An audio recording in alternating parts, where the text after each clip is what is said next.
Doktor, labioplastika qız uşaqlarında da icra oluna bilər?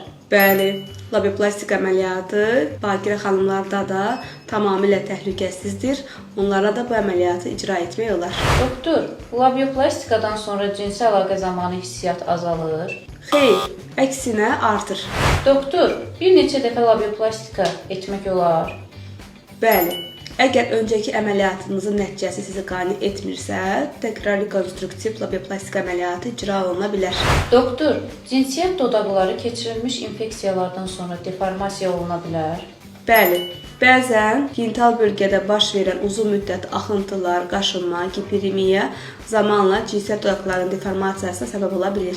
Doktor, labioplastikadan sonra çapıq izi qalırmı? Xeyr, bizim icra etdiyimiz əməliyyatdan sonra çapıq izi qalmır. Labioplastik əməliyyatında istifadə etdiyimiz xüsusi saplar sayəsində cinsiyyət dodaqlarında çapıq izi qalmır. Labioplastik əməliyyatı yalnız yerli keyitmə ilə icra olunur? Xeyr, bəzi xəstəs xanımlarda vena daxili sedasiya ilə də icra oluna bilər. Doktor, əməliyyat sonrası sağalma dövrü asan və qısadır?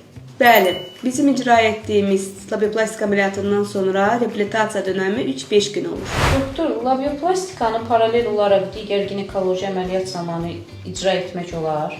Bəli, labioplastik əməliyyatı digər ginekoloji əməliyyatlarla da yanaşı icra oluna bilər.